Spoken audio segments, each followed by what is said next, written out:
Сәлеметсіздер ме оқушылар? Бүгін Қазақстан тарих пәнінен өтетін сабақтың тақырыбы наймандар, керейіттер және жалайырлар. Дәптеріңізді ашып, бүгінгі сабақтың тақырыбын жазып алыңыздар. Зерттеу сұрағы: наймандар, керейіттер мен жалайырлардың орта ғасырлық саяси сахнадағы рөлі қандай болды? Сабақтың мақсаты: Қазақстан аумағына найман, керейіт, жалайырлардың қоныстану себептерін талдайсыздар. Найман, керейіт, жалайырлардың даму ерекшеліктерін анықтайсыздар. Өткен сабақтан сіздер не білесіздер? Қарахан мемлекетінің даму тарихымен таныстыңыздар. Ислам дінінің қоғамдық өмірдегі әсерін анықтадыңыздар. Оқушылар, ең алдымен біріңіз сайтын пайдаланып, бүгінгі біздің тақырыпқа байланысты бейнематериалдар көретін боласыздар. Бірінші, Найман мемлекетінің шығу тарихы туралы не білесің? Екінші, тарихта керейіттер жайлы алғашқы жазба деректер қашан белгілі болған? Үшінші, жалайырлар жайында не білесің? Төртінші, мемлекеттердің қоғамдық құрылысында қандай ерекшеліктер бар деп ойлайсың? Бесінші, шаруашылығы қандай болған? Аталған сұрақтарға жауап беруге тырысайық. Найман мемлекетінің шығу тарихы туралы не білесің? Орхон өзенінен бастап, Ертістің жоғарғы ағысымен Алтай тауларына дейінгі аралықты мекендеген наймандар 12 ғасырдың ортасына қарай өз мемлекетін құрды. Найман мемлекетін алғашқы кезде Наркеш Дайын хан басқарды. Мемлекеттің нығайған кезі Инаныш Білге ханның билік құрған кезі саналады. Ол қайтыс болғаннан кейін Найман мемлекеті құлдырауды бастан кешіреді. Инаныш Білге қағанның ұлдары Таян мен Бұйрық хандар таққа таласып, ел екіге бөліне бастайды. Осы кезде наймандардың ішкі талас тартысын, саяси дағдарысын пайдаланған моңғол билеушісі Темучин 1204 жылы наймандарды тас талқан етіп жеңіп, өзіне бағындырады. Моңғолдардан жеңілген наймандар Күшлік ханның басшылығымен батысқа жылжып, қазіргі Қазақстанның шығысындағы Алтай, Ертіс маңына барып қоныстанады. Ал 1218 жылы Жетісуды мекендеген наймандар моңғол билігін бір жолата мойындады. Тарихта керейіттер жайлы алғашқы жазба деректер қашан белгілі болған? Қазақ халқын құраған түркі тілдес тайпалардың бірі керейіттер. Тарихта керейіттер жайлы алғашқы жазба деректер 10 ғасырдан бастап белгілі. Бұл тайпа солтүстік Монғолиядағы Орхон, Селенга және Керулен өзендерінің сағасын мекендеген. Керейттердің батысында наймандардың, солтүстігінде меркіттердің тайпалық бірлестігі мекендеген. Керейттер орта ғасырларда ірі мемлекет ретінде қалыптасты. Әйгілі Қарақорым керейттердің басты қаласы болған. Керейттерді алғашқы ханы Маркуз басқарған кезде мемлекет біршама күшейді. Кейіннен билікті қолға алған Құршағұз мемлекетті бір орталықтан басқаруға ұмтылса да, көрші тайпалар шабуылы оған мүмкіндік бермеді. 12 ғасырдың соңына қарай Тоғырыл ханның кезінде Керей елі дәуірледі. Алғашында керейттер мен моңғолдар тату қарым-қатынаста болды. Бірақ біртіндеп күшейе бастаған Темучин 1203 жылы керейттерге шабуыл жасап, өзіне бағындырады. Олардың басым бөлігі батыс аймақтарға қоныс аударды. Оқушылар, біз бір бейнематериалымызды көріп аяқтадық. Келесі бейнематериалымызды көрейік. Жалайырлар жайында не білесің? Жалайырлар 10-13 ғасырлар аралығында солтүстік Монғолия жерінде Орхон өзенінің жоғарғы жағы мен Селенга өзенінің бойын мекендеген тайпа. Олар жайында мәліметтер моңғол деректерінде кездеседі. Жалайырлар моңғолдармен тығыз қарым-қатынаста болған. Жалайырлар тарихында Жамұқа Темучинмен жақын дос болғаны жайлы баяндалады.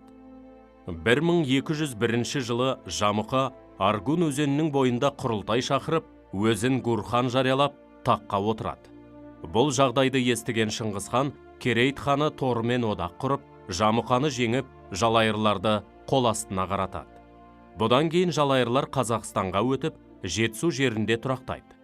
Тарихшы әрі ықпалды би Қадырғали Жалайыр тайпасынан шыққан.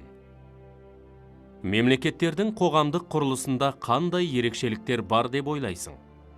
Найман, Керейт және Жалайыр мемлекеттерін хан басқарған.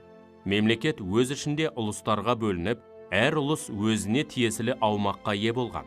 Ұлыстардың ішкі мәселесін шер би лауазымын иеленген адам шешсе, өзге маңызды мәселелер хан ордасында шешілген. Әскери саяси жүйеге негізделген мықты мемлекеттік аппарат құрылып, әскерлер ондыққа, жүздікке, мыңдыққа бөлінген.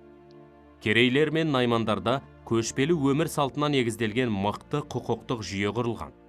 Алым салықтың да белгілі бір жүйесі енгізілді. Мемлекеттің іс қағаздарын жүргізудің белгілі бір жүйесі болған. Олар негізінен көне түрік жазуын қолданған. Тайпаларда әлеуметтік жіктелу үдерісі жүріп, мүлік теңсіздігі айқын көрініс тапқан. Шаруашылығы қандай болған?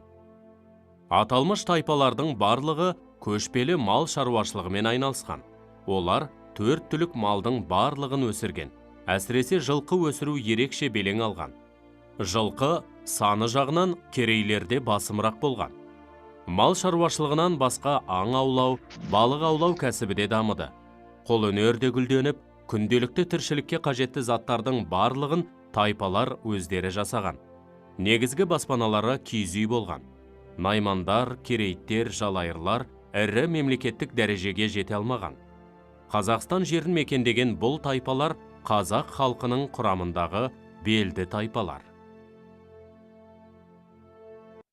Оқушылар, бейне материалды көріп аяқтадық. Ал енді қысқаша конспектті оқыңыздар.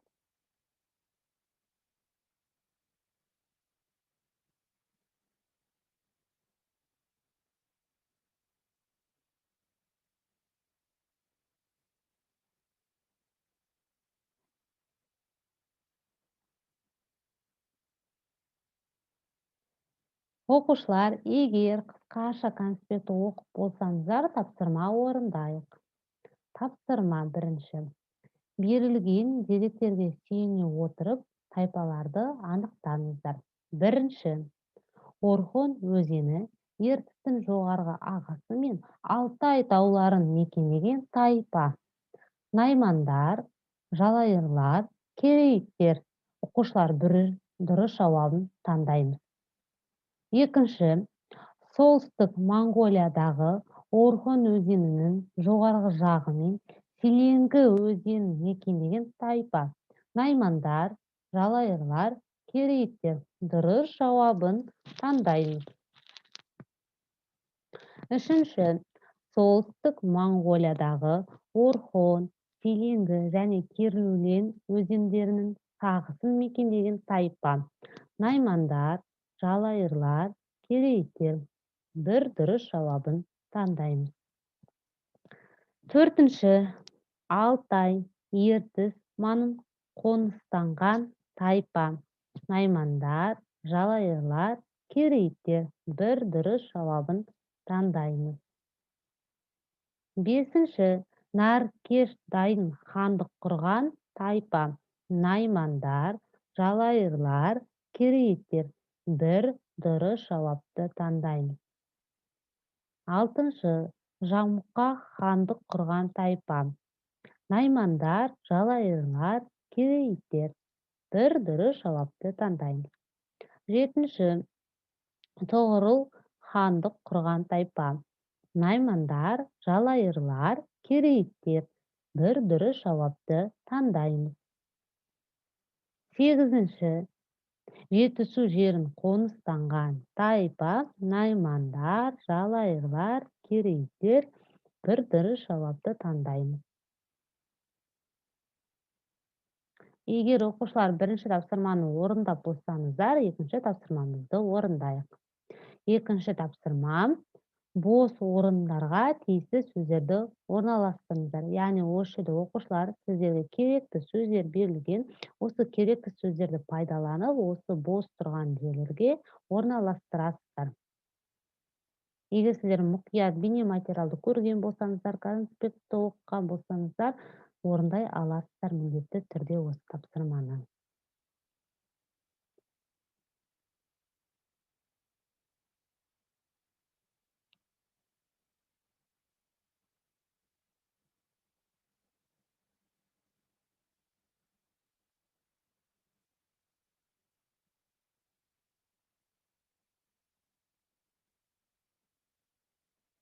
Оқушылар, егер тапсырмаларды орындап болсаңыздар, бүгінгі біздің сабақ аяқталды. Сау болыңыздар.